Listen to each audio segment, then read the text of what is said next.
going on, everybody? Welcome to another episode of the Viall Files Ask Nick edition. Happy Monday, if it is your Monday morning routine, and if you are finally getting to us, welcome. It's kind of cool that you're part of people's morning routines. Glad to have you.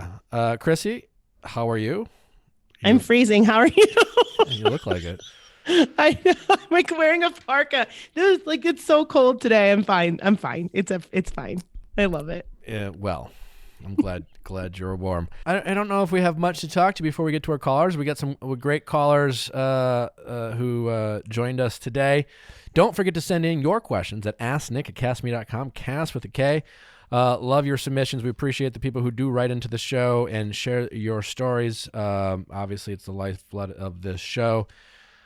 If there's any new people to our Ask Nick episodes, welcome. I think you'll enjoy what you're listening to. Join us for our recaps and our interviews coming up. I think, is that it? Follow us on That's pretty Instagram. much it. We're kind of boring. Now that the New Year's over, I feel like we're boring. What are you talking about? Edit that out. We're the most exciting people ever. Don't forget to follow us on social, doing a bunch of new things on our social media accounts, specifically Instagram. So check us out, Viall Files on Instagram. And if there's nothing else, let's get to our callers. Question time with Nick. Let's ask Nick your sexy questions. How's it going? Hi, I'm doing good. My name is Natalie. I am 28. Hi, Natalie. How can I help?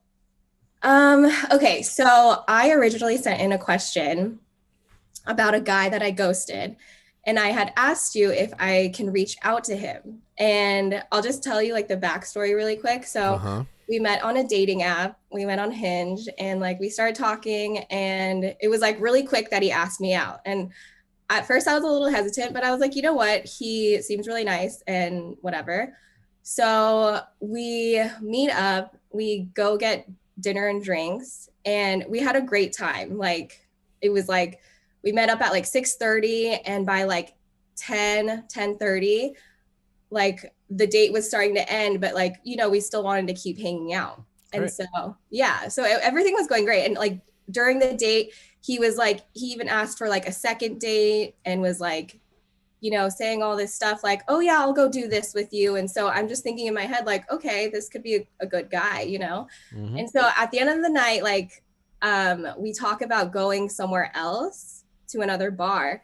And so before we start going there, he was like, why don't you just come back to my house and we can hang out there? And I feel right there, I should have been no, but I just genuinely wanted to hang out with him more. I had no intentions with sleeping with him. I just wanted to hang out. And so we get back to his place, and one thing leads to another, and he tries okay, somehow his pants are off, and I'm fully clothed. I don't have any article of clothing off. What do you mean somehow his pants are off? You I saw him remove his pants, or you happens. went to the restroom and he came out of the room and he's naked? What? We were making out on the couch, and he picks me up and takes me to his bedroom, and then just the next thing I know, his pants are off. I didn't take Okay. them. All right. So already I was but I was just okay, wait, you didn't even, you know what I mean? It wasn't, not that you didn't ask me, but it was just okay. And then but I knew in my head, I was I'm not gonna have sex with him. I'm trying to exercise my right and not have sex. And so so I was no, I don't want to have sex yet, blah blah blah. And he keeps kind of trying. You said this verbally out loud, not to yourself. Okay, you expressed I said this verbally out loud. I was Okay. I don't want to have sex. And he even asked, he was well, how long is it gonna take? I was it's gonna take 10 dates, just to fuck with him, because sorry, I don't know if I can cuss or not. Whatever. You can, yes. But that's fine. okay. And so I was just saying that, and he was oh my gosh, that's a long time. And I was okay, well, not really that long, but yeah, okay. His response to you saying 10 dates, even regardless of you trying to fuck with him, yeah, totally reasonable number, whatever you want it to be. His first response was, I don't know if I can wait that long. He was wow, that's a long time. Wow, that was his response. Okay, all right, continue. And so I was okay. And then, Did you not address the fact that his pants were off?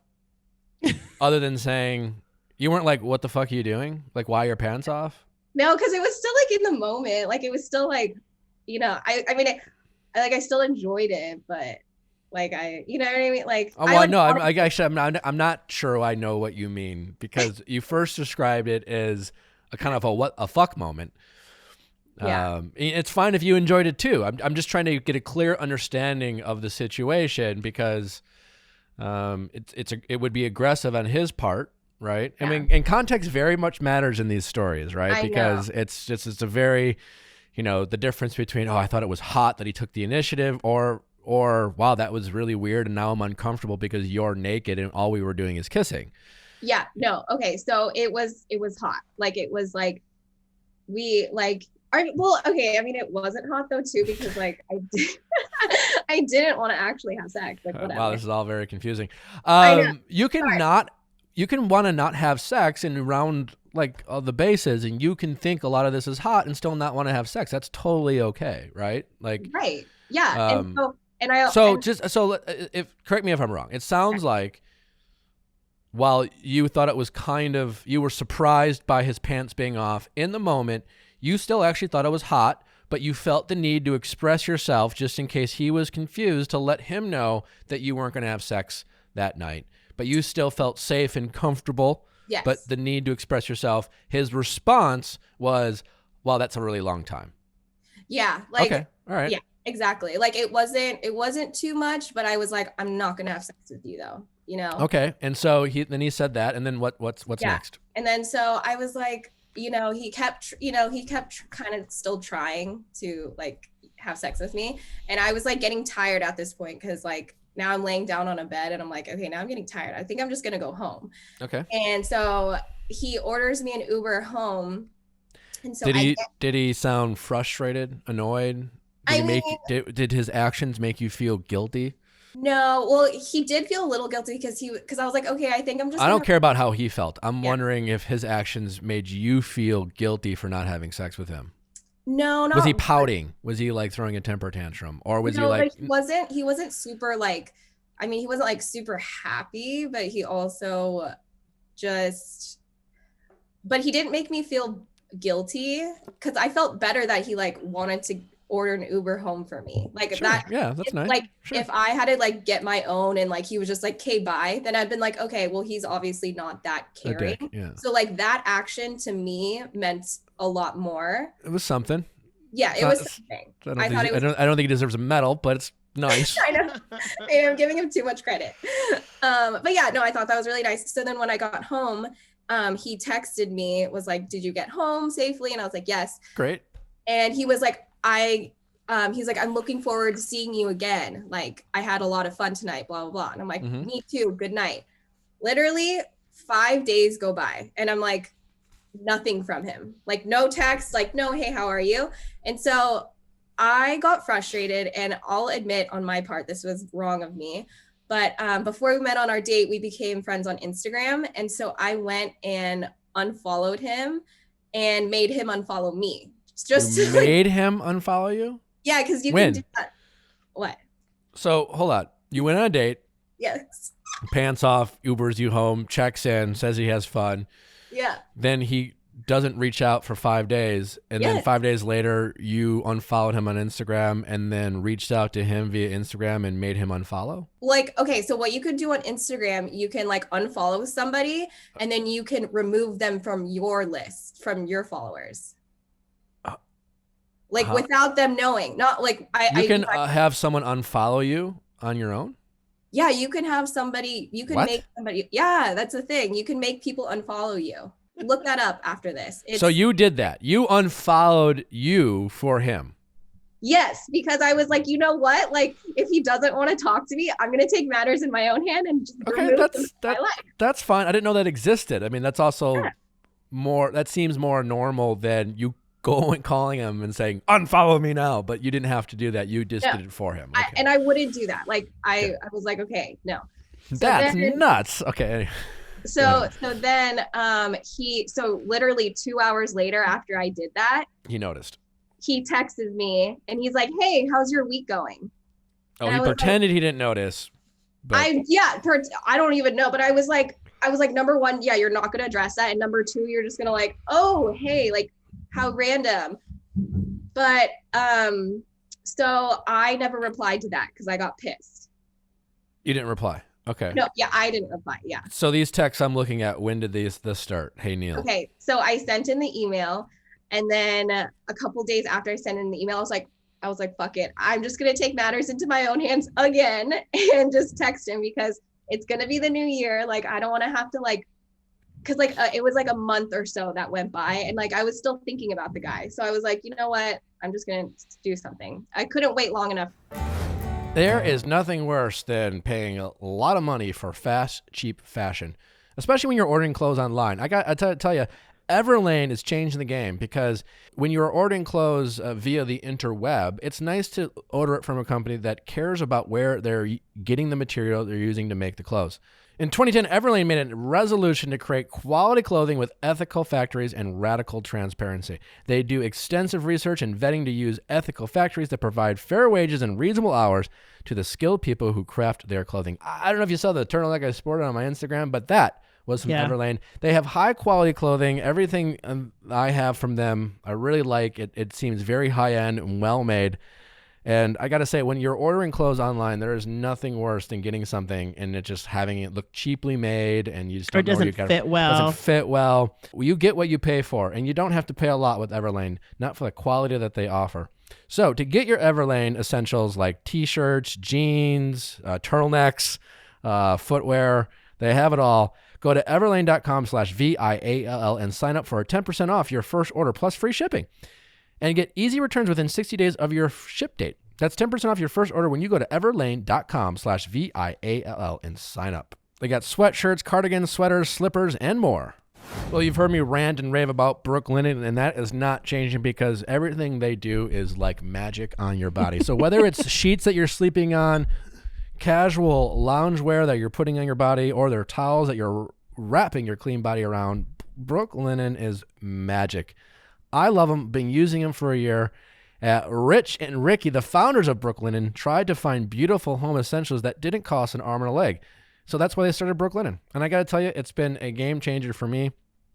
They work directly with manufacturers to make luxury available directly to you without luxury level up markups.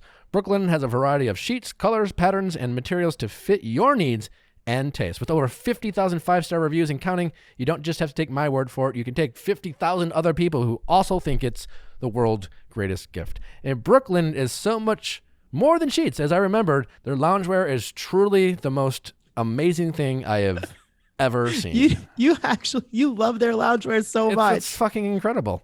It's 2021, so do something nice for yourself and start the new year out right. To help you do that, Brooklinen has special offers. Go to brooklinen.com and use promo code VIALL to get $25 off when you spend $100 or more, plus free shipping. That's BROOKLINEN.com and enter promo code VIALL to get $25 off when you spend $100 or more, plus free shipping. Brooklinen.com and use promo code VIALL at checkout.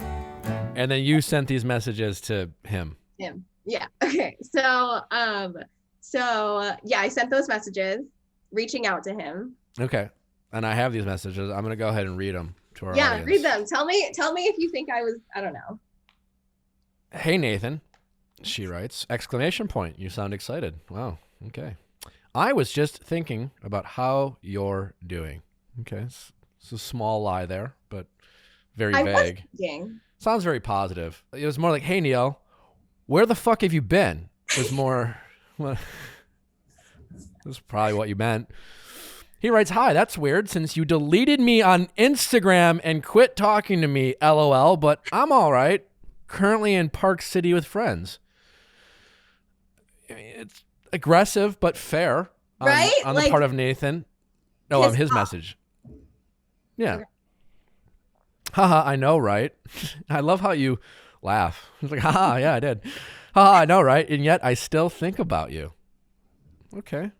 I was trying to be playful. Okay, fair enough.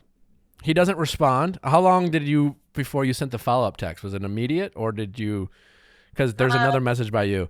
It was all within like an hour. Like we were texting. No, but you write, ha ha ha, I know, right? And yet I still think about you. And then you sent another message that says, well, that sounds fun, ! I hope you have a good time there. Was that shortly after or is that like an hour later? No, that was right after. He gives you a thumbs up. That's not good. Well, he gives you a thumbs up, which is he's pouting. What are you thinking about me? ? And also, why did you drop me? He writes that I was wanting to see you again. Honestly, I felt hurt, but in hindsight, I just handled the situation wrong. Okay, that's fair. I hurt you? ? Exclamation point. Well, in fairness to Nathan here, it sounds like he's completely oblivious to what you are upset about, which you've yet to address. Yes. In fairness to Nathan, you know, for him, maybe 5 days is appropriate, but you decided that 5 days wasn't. You unfollowed him, and then you reached out to him, accusing him of hurting your feelings. You know, you don't know if he's stupid or not. I mean, and you're, you know, just saying. Yeah. So he's concerned. He doesn't want to be hurting you. Yes, I felt hurt by you. I felt like days after the date you didn't give a shit, so I just put up a wall. But I regret the way I reacted and would like to see you again. Oh, I'm sorry you felt like that. I mean, it's not an apology. I know, right? Apology 101. Why would you say that? Okay. But in fairness to him, he's probably thinking, what the fuck is she talking about? I thought I said I was busy through the week and we'd have to hang out on the weekend. Is that true? I mean, my next message was I had no knowledge. How are you doing? How are we going to rectify this situation? LOL. Rectify. No, not to my knowledge, but it's okay. Thank you. He writes, okay. This is just going nowhere. Haha. Well, you're still replying to me, so this is a good sign. That's like you're having an inner monologue thought that you decided to text him. When do you come back from Park City? Well, I wanted to see you again, and I believe in second chances. He's giving you a second chance? You hearted that message? His willingness to give you a second chance, you hearted? Fuck. I'm back Sunday morning. Would you be free during the day or that Sunday night? Oh, God. When are you free, Nathan? Please. Or another day. Or, I mean, really, honestly, I'll just be available whenever you want, Nathan. She didn't write that. She wrote, in another day since you're just getting back. Possibly Sunday evening. What do you have in mind? And where did it go from here? Have you guys met up? Sorry, actually, before that, we were talking when he was like, what we had decided, like, we'll hang out when he gets back on that Sunday. And then we were going to, like, go watch the sunset and, like, go to dinner, you know, just try and, like, make things, like, you know, happen again. But then he got back 2 days early and he was like, did you want to just come over tonight? And I was like, okay, sure. And so I was going to go there. And then he texts me like, hey, I think I should get like a COVID test before I see anyone, which is I was like, okay, you know what? That's great. Yeah, excellent. I agree. And then, especially since he's like in Park City doing God knows what. Exactly. He was like, we were in sketchy places. So I was just like, okay, whatever. And so, and then so we end the night like saying, because I was going to come over, didn't end up happening. And then we stopped talking. And then the next day he texts me. He's like, hi, like, what are you up to today? And then I tell him and I'm like, what about you? And then he never replies to me. And that was like now 2 days ago, 2 days ago.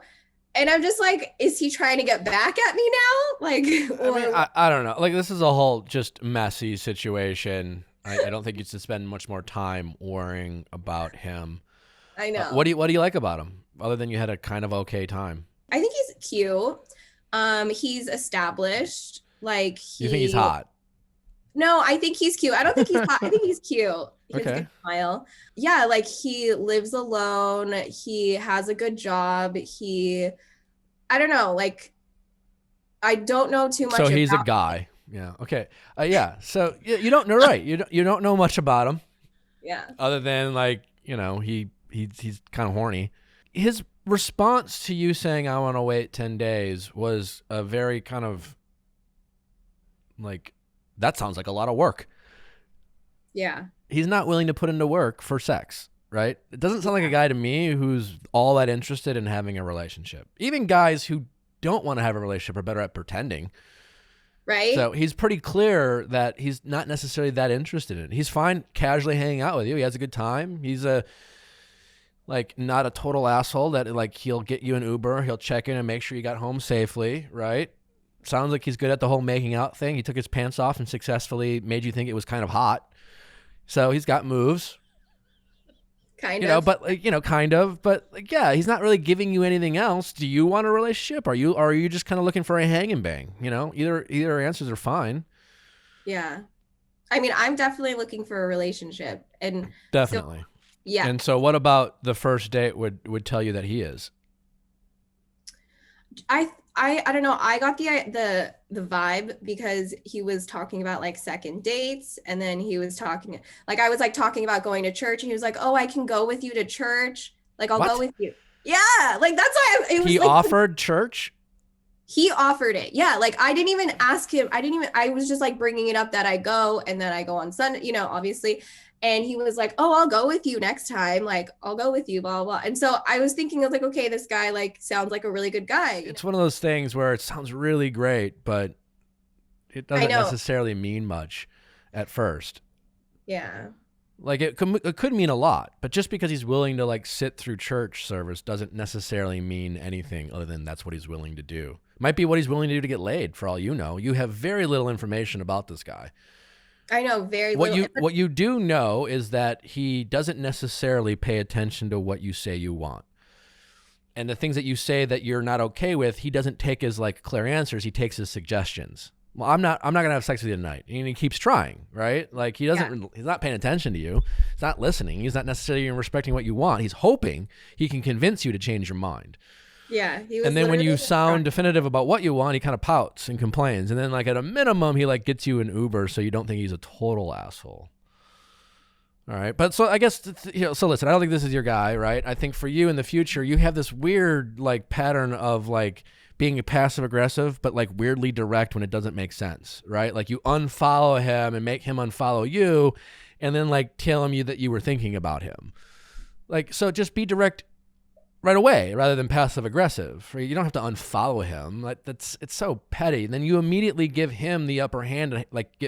Then you give him an opportunity to get mad at you for something like he shouldn't even get mad about. He turned the table on you, and all of a sudden you're apologizing and he's giving you second chances. How did you go from like being pissed he didn't reach out to you to like him agreeing to give you a second chance?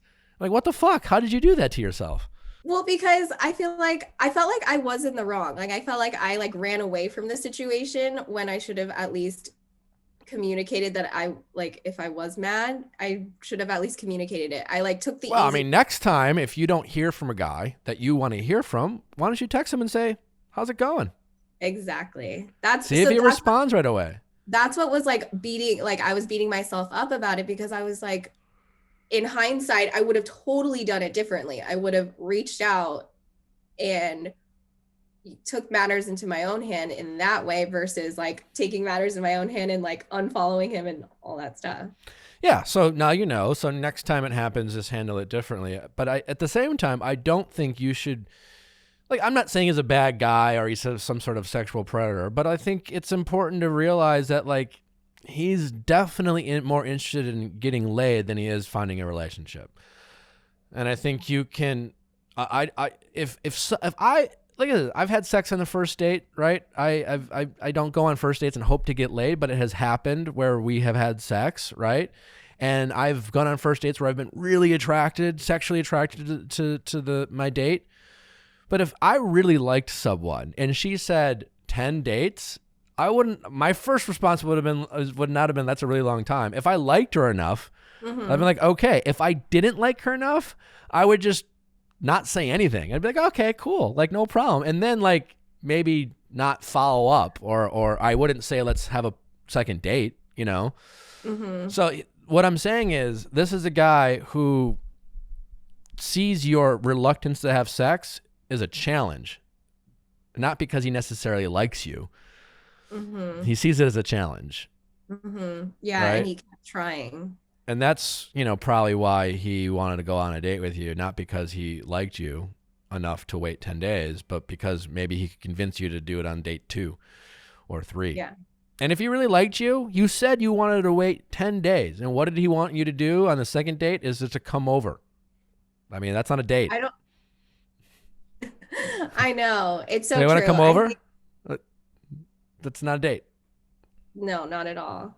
I know. I think I was just like confused with the whole thing, but there's no reason to be confused about it. I feel like his actions definitely speak louder. Yeah, they do. Right.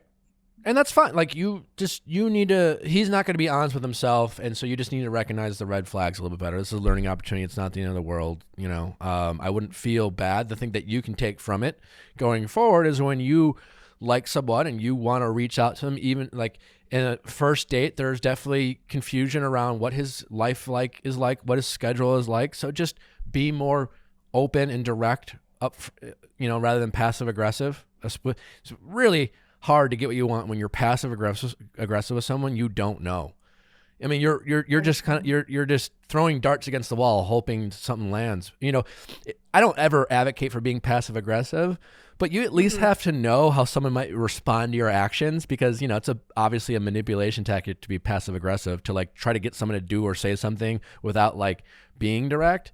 Yeah. But when you do that with someone you're dating, you at least know how to like push their buttons. When you do it with someone you don't know who they are, you're just like crazy.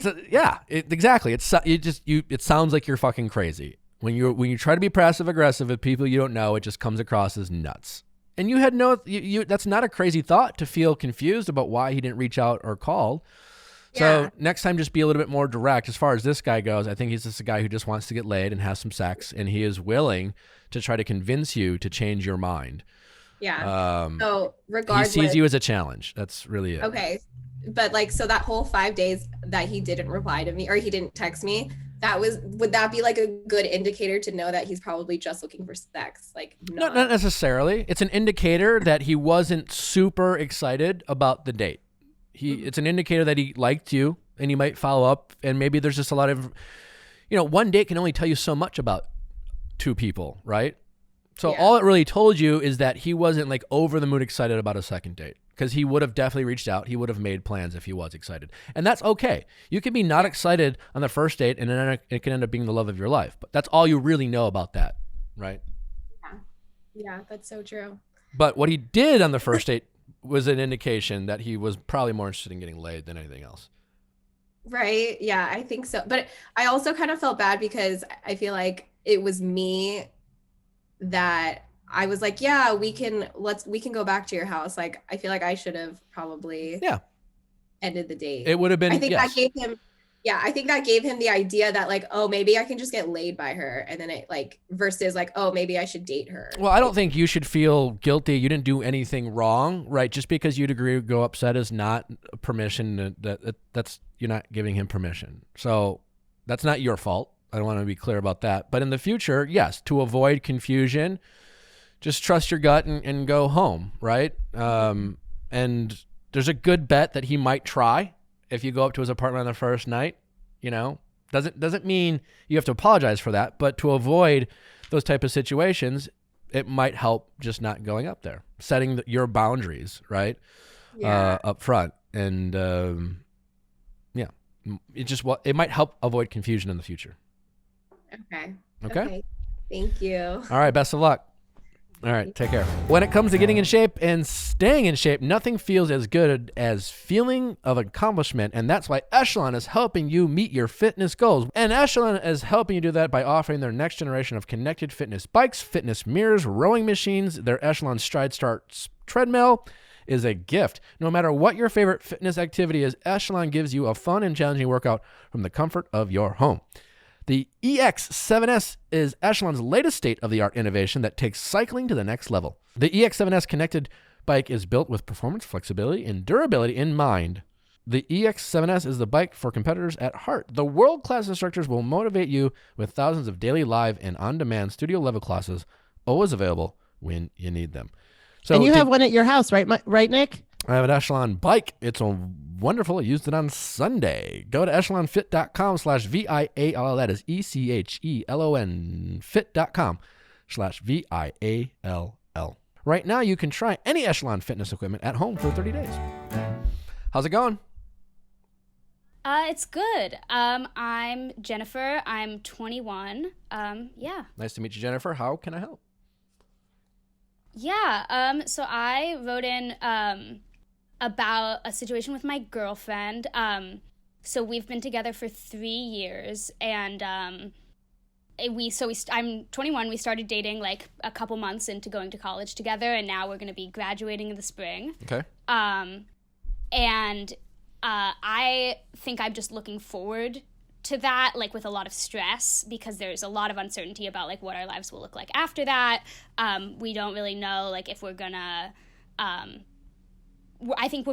hesitant and she's hesitant too about planning like around each other, because there's so much unknown. I mean, there's so much about the situation, but I guess like I'm wondering, like, do you have like advice for approaching like such a stressful time for a relationship? We're going to be going back to school in February, so we'll be living like right next door to each other. With COVID restrictions, that means we're like pretty much around each other like all the time. Like we're the only people we see. So yeah, I mean, I think we also both know we don't want to be in a long distance relationship long term. So that's like looking ahead, like something that I'm like, like if we ended up in different cities with jobs, I don't think we would stay together, but we just don't know. And so, yeah, I mean, do you have advice? How do you handle that if it feels like there's a countdown clock on the relationship, or also like it's for both of us, it's our first serious relationship. So there's, I don't know, I think like the idea of staying together is also scary, because it's like, am I closing myself off to other experiences? Sure. Yeah, for sure. Is that the only, are there no real main issues in the relationship? Just kind of general normal fears that a young couple might experience in a very transitional period in your life? It's just like the logistical stuff, like if our circumstances don't align, that's like the stress. I feel like our relationship itself is pretty positive. We just don't know like what's next, and I don't know how to handle that. Yeah. And then didn't you also write in though? There's like her family doesn't know as well, which is a little bit of a stress. Yeah. I was thinking about that. I don't want to go too much into it because I feel like it's not necessarily mine to share. But yeah, her family doesn't know about our relationship. So that's kind of another level to it. It hasn't been so far. Obviously, long term, it would be at some point. But right now, I think it's more of a stress for her. So I think I'm mostly trying to be like empathetic with it and not. Yeah, because my family knows. My family's amazing, and so I feel like I have the support I need, but I'm just like, I know it's really hard for her. So just to kind of recap, overall the relationship's fairly positive, right? It is. I mean, it's definitely hard to be when we're apart, and we don't have much control over like when that is, because of COVID, because of like how young we are, but the fact, like, when we have a future date, when we're like, okay, we're going to see each other this time and be together for this long, like it's a positive thing. When we don't have that, it's a little bit harder. Yeah, I mean, listen, I think my advice is going to be something that's probably easier said than done. But as you kind of mentioned, it sounds like in addition to having this relationship, which you value and you hope that it works out, it sounds like you, and I'm not sure about your girlfriend, recognize that this is a very important transitional period in your life. And sounds like you also recognize the possibility that this relationship could work out, and also that it might not. And you're just trying to figure out how to prioritize your personal choices in your life that relate specific to you in your life and the relationships. Does that kind of sum up your general overall concerns? Yeah, I think I'm also wondering, like, is it just naive and stupid if I were to like really prioritize being with her and like looking at like, because like, I don't know, like, is it stupid to be like, oh, maybe she's like the one, like, should I like? I don't think it's stupid at all, right? I think whether you're 21 or you're 31 or you're 51, right? You can't predict the future. Like, as you get older, hopefully you have a little bit more perspective and life experiences, and you will be making decisions based off of more information. But you will find as you get older, you can become a little too guarded and a little too reserved and a little too skeptical because you're balancing, things that happened to you in the past versus someone new, right? And you kind of project insecurities. So it's not necessarily easy to make the decisions that you think are best for you. They're just kind of different decisions. I think you just kind of have to go into this with a level head, right? I think, it's probably safer to, knowing that you're young and that you kind of have the world in front of you and this is your first relationship, it's logical to recognize that you just don't know what else is out there, right? You love your girlfriend, right? That's great. And so it's probably safer to be a little bit more open-minded to the possibility of something else, right? I think the best approach is to kind of see how things go, see if like the long distance becomes an issue, right? What do you want to be after? Like, what are you studying? What do you want to do? That's a what do you great want to be question. when you grow up? Yeah, I'm a sociology major. I'm looking at like jobs in like community activism, nonprofit stuff. I don't really know, but right now I feel like I'm kind of just applying to anything. Sure. I would like to, not be living at home once I graduate. So have you guys talked about a city you guys would want to live in post college? There's been like some speculation. Like I know certain places. We've talked about cities like we each individually would want to live in, but it really comes down to like where we get a job, like because it's each of us, because it's not easy to do that right now. So it's just, I think the uncertainty is what's really hard because like honestly we have no idea, and then we're going to be spending this next 7 months like in very close proximity to each other, which is great, but then it's also like the stress that comes with that. Well, yeah, listen, like that will be a good indicator whether you guys are meant for each other, right? I mean, if you want to be with someone long term, you should enjoy being around them like 100% of the time. You're always going to get sick of the people you're around most of the time. Doesn't matter how much you love them, but generally that's a good test of the relationship. And if you guys kind of get on each other's nerves, then maybe you realize, not my person. That's totally fine. As far as this kind of limbo that you feel like you're in career-wise, my only advice to you is just try to be patient, right? Like, trust me, I get it. When I was in college, it was a different time, different economy. At the same time, like, I was so, I wanted a job so bad, and so it was so important to me to aggressively, go to job fairs, meet with recruiters, do interviews. And I was lucky enough that I got a job offer before I graduated, and I started my new job the very next day. And I wish I never did. Good for you. Yeah, and I wish I never did that though, right? So my point is, like, your first year out of school, don't panic or stress, right? Don't. If you want to do that, great. But some people choose to, it's a different time because of COVID and things like that. But if it wasn't a COVID world, maybe you'd want to go to Europe and backpack for a few months with your girlfriend. That could be a really fun, memorable experience. Like, chances are, if you are a great employee, dedicated, smart, driven, you will find someone to take a chance at you and prove that you are a good hire, right? It may not come right away, right? You might not start working the day after you graduate, but it's not a race in terms of who gets there first, right? So I just try to have some patience. I know there's financial implications and things like that, and I don't know your situation, but my only advice to you in terms of the stresses of trying to find a job out of college, just take it easy on yourself. Like, try to find the right one. To that same point, if you're dating someone, right, and you're just like, well, at the end of the day, it's about where we find a job. Well, if you really love your girlfriend and you think you have a great thing, and you both say want to move to you pick out a few cities that you want to move to, and that's where you want to do, and you happen to get a job in different cities, it wouldn't be the craziest thing for one of you to say, you know what, this sounds like a nice job, but it's not my dream job, and I would rather have my dream job in a dream city. I don't think it's the end of the world to not take that first job you get offered, right? You just have to decide how important it is to you. Don't just take a job just because you are afraid of not having a job. Bet on yourself. Believe in yourself and believe in your ability to, whoever hired me is going to get so lucky with how hard I'm willing to work. Believe in that ability, right? If you're a driven person, you will find it. I have no doubt. And so there's a lot of things in my life that I thought I wanted, and I was impatient, and it didn't work out, only to have things happen later and It's the best case scenario. There's a lot of things I have now in my life I wouldn't have if I was given those opportunities I would have said yes to otherwise. Does that make sense?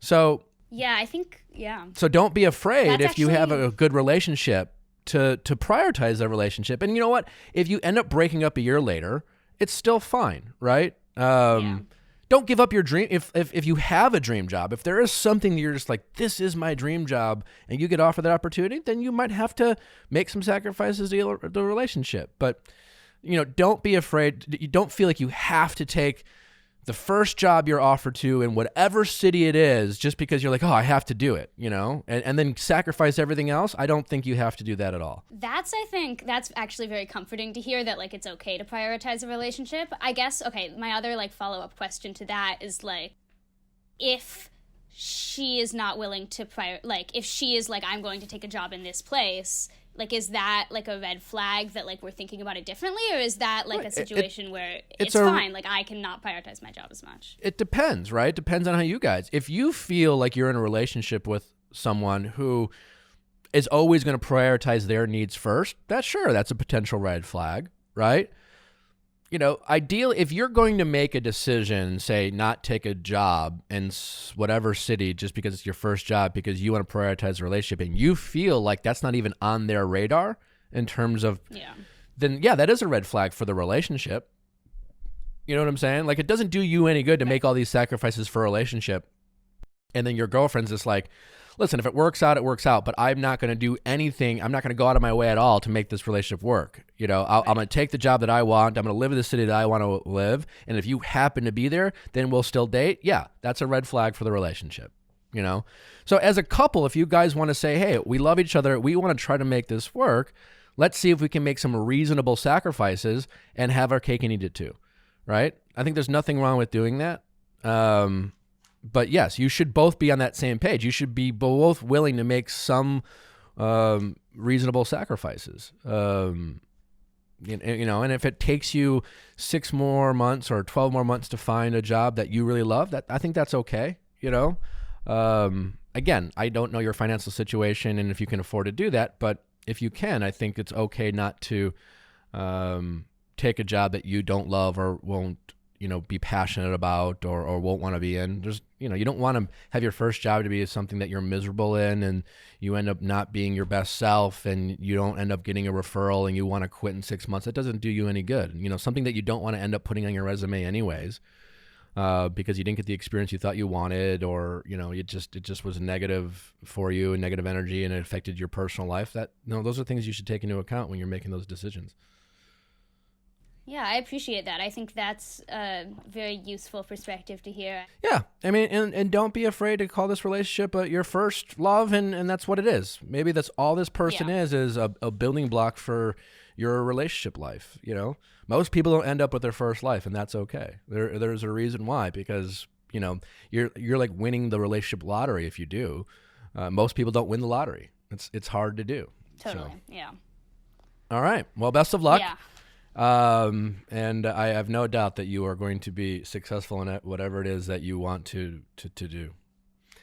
Thank you so much. Right. I will keep your voice in the back of my head when I have doubts. All right, sounds good. All right, bye-bye. How's it going? Good, how are you? Good, what's your name? Sarah. Hi, Sarah. How old are you? I'm 25. How can I help? So I don't know how much of the emails you read beforehand, but basically... Assume I didn't read anything. Okay. I've been on and off with this guy for 2 years now. And for a majority of that time, he's, I guess, been struggling with an alcohol addiction. Okay.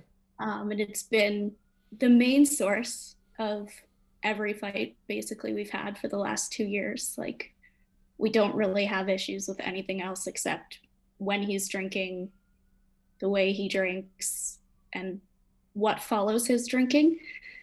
So we've broken up. He says he's going to get sober. We get back together and go right back to where we started. But I guess 2 months ago, we broke up. I asked him to move out. And then he's been sober since. So he's 2 months sober. We've remained in contact. He's been, I guess, better, everything that I asked him to do for like the entirety of our relationship. So I guess now the struggle is I'm still angry. So like, can I get past, is it possible to get past trust issues? What are you angry about?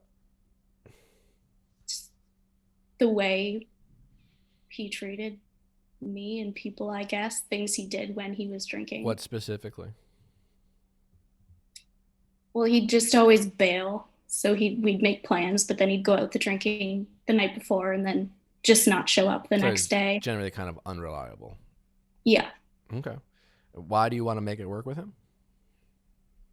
Because aside from the drinking, everything else is good and what I want. We have the same values, morals, want the same thing. Like what? Family. What? Marriage, kids. Okay.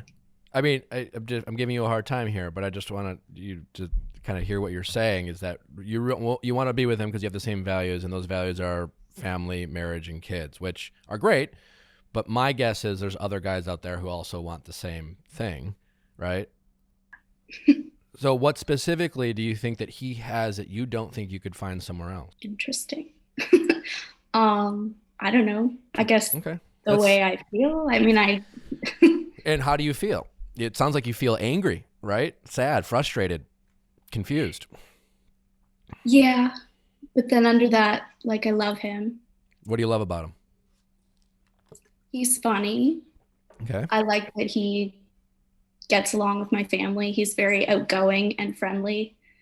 And I tend to not be sometimes. So he gets me out of my shell and gets me out doing things. Okay. And that's nice. Yeah. And so the drinking, I mean, you're not, I'm assuming you're not some sort of healthcare professional that is capable of diagnosing, his drinking, but in layman's terms, do you feel like he's an alcoholic? Yes. Okay. And and what has he done to get sober? Has he just decided to go quit cold turkey, or is this as far as you know solely based off of essentially your ultimatum? He started therapy. Okay. And he did stop cold turkey, and he is seeing an addictions counselor. Okay. And has mentioned AA, but we're in lockdown here, so I don't know if that's even happening right now. It's good that he's going through the, he sounds like he's going through some actual steps that are going to help him out. Listen, my advice is as always, like, you have to consider this guy might not be your guy, right? You met him, you liked him, he's funny, he does these nice things, and that's great. But when you say, well, everything else is great, but this is a big problem. When he is drinking, it's as you said, 100% of our fights are about this. And when he's drinking, it's happening on a regular basis. Like, don't discount that, right? Don't make it sound like a small thing when it's taking up a big part of your energy, especially as it relates to the relationship, right? And you are allowed to not get over it. Doesn't make you a bad person. Doesn't make you not a fighter, so to speak. Like, there's nowhere does it say that you have to, if you fall in love with someone and they end up having some sort of addiction problem, that you are somehow attached to this person. It's your responsibility to be there for them, and you would be a bad person if you left because they have this addiction problem that they have to work on themselves. And while it's great he's going through this therapy and it's great he's taking these steps, there's no guarantee that he isn't going to relapse, or this process might take a while, right? Yeah. It could be a couple years before he's really gotten to a place where, you can trust that, there's a good chance he won't relapse. And even then, there's probably no guarantee. You have to decide for yourself whether you really are willing to deal with that. You're still young. There's plenty of other men out there, plenty of other guys who want family, who will make you laugh, who want kids, who will get you out of your shell. Tons of those guys. And a ton of those guys who might not have a drinking problem. So you have the right to leave. we sometimes decide that like, well, I'll feel like a bad person, or I'll feel like, well, I can't leave him now when he's in need. You know, I mean, you can stay, but you also can leave, and neither choice will define your character, right? It won't say anything about you, and you have, it's okay to leave. Do you sometimes feel guilty about the possibility when you consider leaving, especially knowing that he's decided to get help now? Yeah, for sure. I do feel guilty. Yeah. How much? And I mean, how much of that guilt do you think plays a role in your decision to stay? I don't know if that's the problem.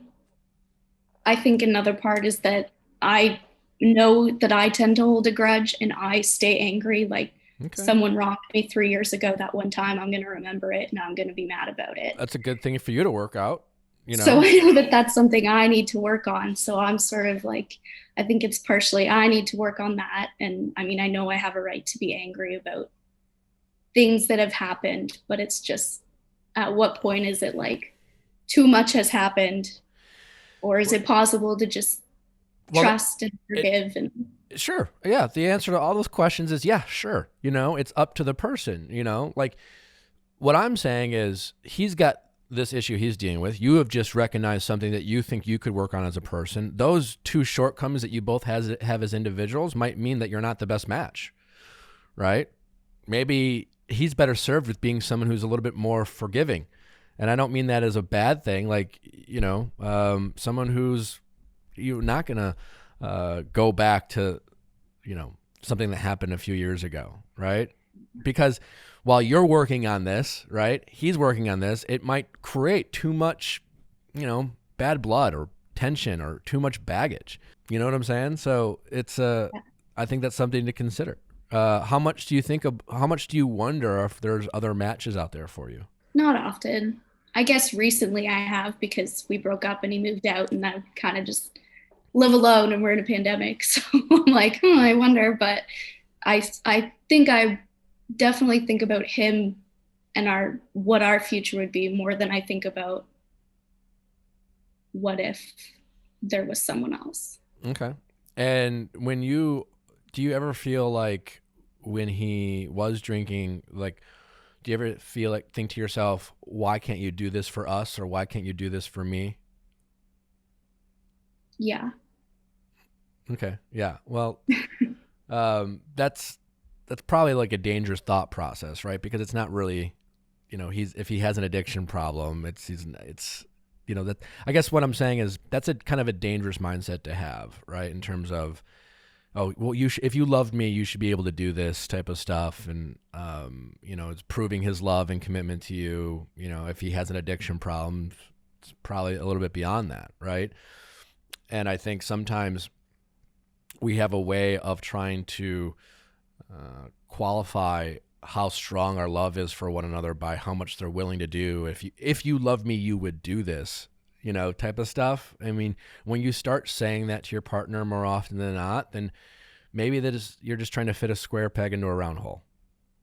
Yeah. And I think so you'll just have to decide, you know, what's best for you.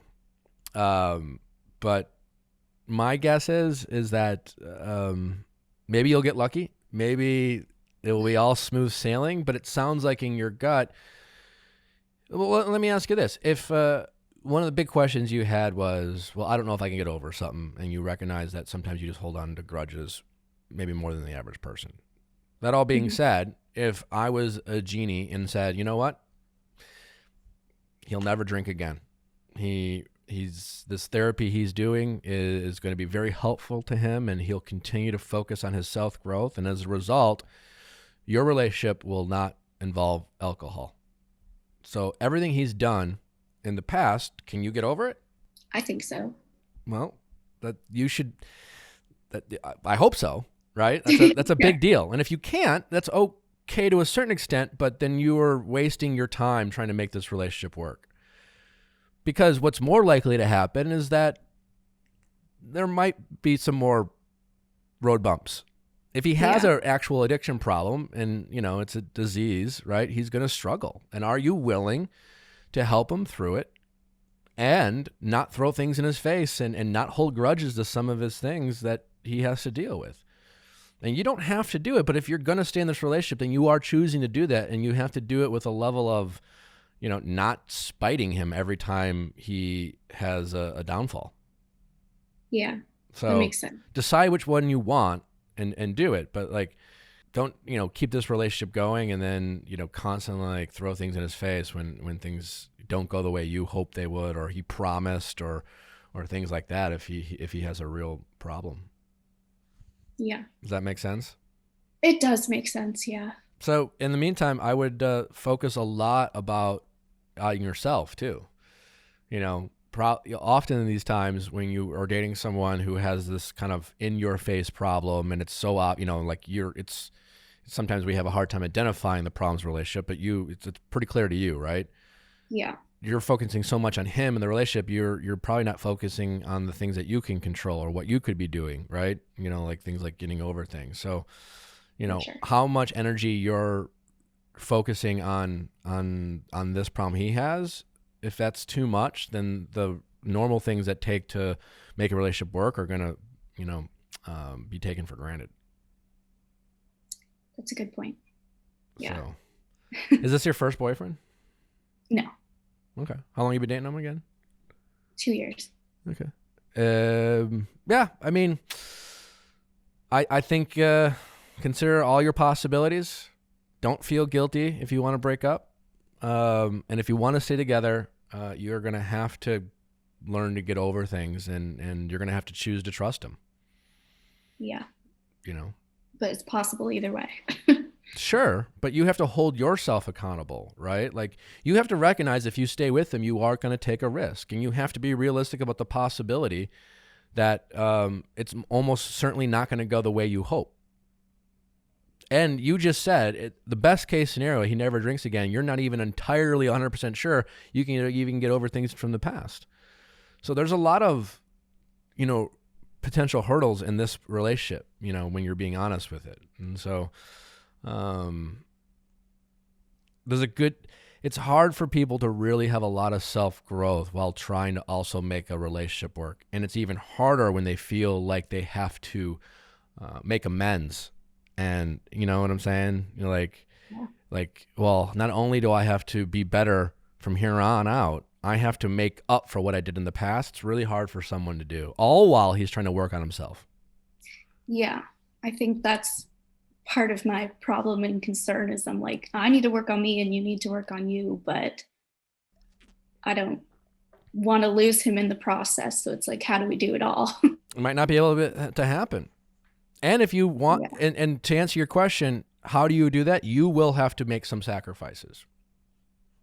You're going, every relationship has sacrifices. And in this, the one you're in right now, the way you describe it, will require you to make some sacrifices. It will require you to bite your tongue, but get over things faster than you're used to do it. And if you don't want to, that's fine. Then do the right thing and walk away. And it might be the best opportunity for him to work on himself by walking away. And you know what? If you guys are, the whole cliche, if you love something, let it go. If it's right, it'll find its way back, But it sounds like maybe you're trying to, make a stew with the wrong ingredients, so to speak. Okay. So, there's no right answer, but I think whatever you have to do, just do it without judgment of yourself, and don't be afraid to think about 5 years from now and not about tomorrow. Yeah, that's what I've been trying to do. So think of the future. Yeah. I mean, you don't want to be dealing with this in 5 years. Definitely not. 30 for you, I don't know if that sounds like really old or so long away, but when you turn 30, you're going to be like, whew, 25 is going to feel real young. Yeah. When you turn 30. And you're going to definitely wish anything that you felt like a waste of time, you're going to wish you didn't do that. So just remember that when you start doing things over and over and over, hoping for a different result. Hopefully that was helpful. I know, sometimes it's not as clear, but a lot of this is going to come down to what you want and what you decide, and you're going to have to make some sacrifices either way. Yes. So It's good to hear. all right, but whatever you do, just don't feel like you are somehow bound to this relationship and have to make it work. And if you decide to leave, you're not a bad person, and you're not selfish. He's making his choices. You have to make yours. Thank you. All right.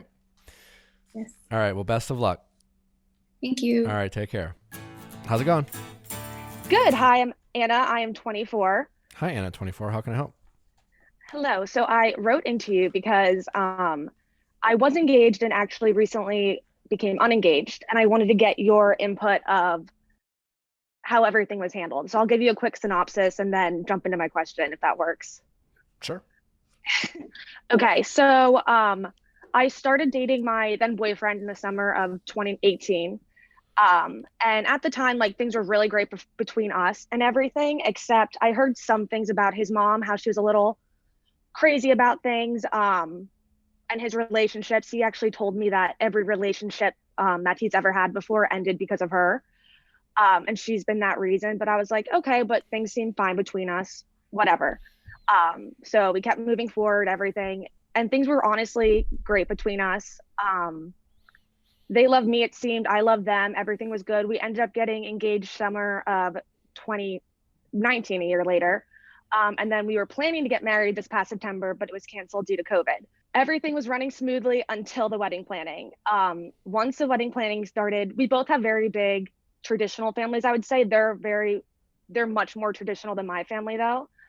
So when I started pushing back on some of their things, that is when everything kind of took a turn for the worst, and she started not to like me. Okay. So when you say their things, this is not even necessarily his things? They're his beliefs as well, but I think his parents took it a little more seriously, and it was one of those things where he felt like he had to make them happy. Okay. Well, that's red flag number one, but Yeah, that's red flag number one. Then there's a lot more. okay. So then once I started pushing back on some of the wedding stuff, that is when I guess she started telling him that she doesn't think I'm the one for him. While we're already engaged. Like, this should have happened, I feel like, before. She doesn't think I'm the one for him. I don't make him happy enough, she thinks. And she's just worried about him and us getting married. And then he would come around and tell me this and what his mom thought of me. So every time we'd get together, it was a little uncomfortable because I knew what she thought about me and us together. But fast forward now, things were fine between us. He started seeing a therapist and learning how to set boundaries with his parents. And I thought things were going decently well until I learned that they were pushing back and he was kind of giving into them more than I knew. Are you still engaged at this point? We're still engaged at this point. Okay. They would have dinners and not invite me. I wasn't allowed to come, so they could kind of talk to him about everything. A dinner that I was invited to, they acted like I was not around. It was just very harsh treatment. So then on this past Christmas Eve last week, he sits me down and he was like, listen, I can't imagine a life without you. I want to be with no one else but you, but I can't keep doing this. My mom's gonna make my life miserable until I end things with you. So he ended things. He goes, I know I'm gonna be alone forever because of her, but this is how it has to go. Like, she's making my life a living hell. How old is this guy? He's 26. Okay. So my question to you is, he's spinning it as if he's doing me a favor. Like, his family was treating me so badly and he's trying to save me from them. But is that just a lame excuse to say that, like, he just doesn't love me enough and he's not my person? I don't know. I mean, this sounds like a nutty situation, so maybe it is just nutty, right? Like, right. If his family, specifically his mom, is so bad and so involved and so manipulative, and that he has just been trained for the 26 years of his life to not be able to disappoint his mother, right, and not say no to his mother and not confront his mother and not be like, hey, mom, thanks for your opinion. I'm I'm super close with my parents, so close, and quite frankly, not really interested, and not everything they have to say. And my parents and I have this a boundary. Like, once they turned 18, granted I have a bunch of kids, they just don't have time to like be helicopter parents for me. But like I respect my parents where they can give me advice, but they respect the fact that I can choose my own life, and I'm not going to disagree with it. And at the end of the day, they love me, and they'll be there for me even if I get it wrong, right? They're not going to be like, I told you so. That's the relationship I have with my parents. I'm thankful for that. It's not how every family goes, and sometimes moms and dads can be those parents, and that's going to be a fucking nightmare for you if you stay in that relationship. So it doesn't really matter if it doesn't sound like he's using his mom as an excuse, and he just really doesn't love you. He's just in a hard situation. And that's no, he's not in a hard situation. I mean, he's 26. He's a wuss. I mean, I guess his mom did this to him, but at some point, if he's going to therapy, like, just nut up and just push back. Right. I'm sorry your mom put you in this position, and she will guilt him and what, his mom's a bully. Sometimes the parents can be bullies, and the only way to, face bullies is to kind of metaphorically just punch him in the mouth. I don't think he should punch his mom, but like his mom needs to know that she can't manipulate him anymore. And until he faces his mom and sticks up to his mom and says to his mom, either literally or metaphorically, I am not afraid to lose my relationship with you. If you come in the way of the things that I love, she won't go anywhere. Right. But he doesn't have the courage to do that. And fuck, he has a long road to recovery before he probably gets to that place. So you have to decide, is it really worth it to you? I mean, fuck. And that was, my next question, because he said that he wanted to take this next year to work on himself and work on the boundaries with his parents, but it's not fair to me to wait. Good luck to him, and you should go out and start dating and say goodbye. I mean, I know this sucks, and I know this is recent, and you were engaged, but fuck. What a blessing. I mean, this was going to be a fucking nightmare. Thank God his mom brought up that shit. Like, God, could you imagine of her biting her tongue, getting married, and then her being a nightmare when you guys started having kids together? I know, everyone keeps telling me a blessing in disguise. He has a lot of growing up to do, and it sounds like his mom's toxic. And parents can be toxic, Right. Just like boyfriends and siblings and friends can all be toxic, and she's toxic, and that's where it sucks for him because it is his mom. He loves his mom. He can't imagine hurting his mom, and she's fucked him up for 26 years, and he's probably going to take more than a year to fix it all and get back to himself. But that's his deal, and he has to probably work on it as an individual alone, and he probably won't be able to do that with you. But if you want to say this to him, maybe you just need to express yourself and say that to him. It's not going to change anything. I would, if you want to say that to him, you're just doing it to get it off your chest. Right. It's not because he's going to like the next day be like, yeah, told the bitch off, it's not going to happen. It doesn't change overnight. It's his mom. He loves his mom, and good for him that he loves his mom. But what you're describing is an incredibly toxic relationship that is not going to change anytime soon. It's not going to change anytime soon. It's going to be a nightmare for you. Right. Okay. Well, thank you. I think I needed to hear that. Yeah. So I think you should just grieve, say goodbye, thank him for letting you go. I mean, the best thing you can do is just not try to complicate it. Right. Exactly. And that's, I think, where I am right now, the complication stage of still talking, and it's not worth it. It's not worth it. It's dangerous territory because what's going to happen is when there might be a good chance that if you just say no, and just speak your piece and just be okay. If you act okay and content with the fact that you're right, you know what, I can't be in this relationship, he might freak out and chase you a little bit. But that doesn't mean it's going to change his behavior. So right. He's a boy, and unfortunately his mom, that's partly his mom's fault. Exactly. So, she doesn't want him to be capable of making decisions for himself, and he's not. It's a blessing in disguise. Yeah. It is. Thank you. You seem like you're doing okay. I am. I'm hanging in there. Doesn't it? I mean, aren't you my very first girlfriend, her mom, for different reasons, was a mess. Right. I mean, I'm very involved in our relationship, And once I was out of that relationship, I mean, just God, it was just like a weight off my. Yeah. It was just like it's impossible to have someone a involved weight in a off- relationship that you have no control over, and it's a nightmare. And they start making you Exactly. feel like, yeah, it's, you know, their mom starts gaslighting you. You start like questioning your own, like they make you question your own insanity, which is what gaslighting is, where you're just like, what am I doing? I feel like I'm a pretty good girlfriend, you know, like I'm not perfect, but I'm like, you know, am I allowed to like have things at my wedding that I want? Like, oh, wait, is she, you know, like, am I nuts? You know, like, and all of a sudden you start like, Yeah. that's not a relationship. So, Yeah, that's exactly what was happening. so I'm sorry, but this will be It's for the all good, best. thank you. And just yeah, walk away. I think you're rip the Band-Aid off. Don't drag it out. Don't talk to this guy for another 6 months. He's not your project. It's not your problem to make sure he's going to therapy or he follows through. He may or may not Not figure my this out. issue. It's not your problem. Yeah. Okay. Yeah. He's going to have to Sounds good. truly, he's going to have to break up with his mom for a short period of time for this to get fixed. That's very true. And that's going to be a harder breakup than it was for him and I'm sure. Yeah. No, because he's going to literally have to break up with his mom, and then his mom is going to have to like come back and say, I've learned my lesson. And then, you know, Exactly. I don't know. It usually doesn't happen. Yeah. So we'll see. So, But okay. Sounds good. Thank you. all right. Best of luck. Thank you. All right. Bye-bye.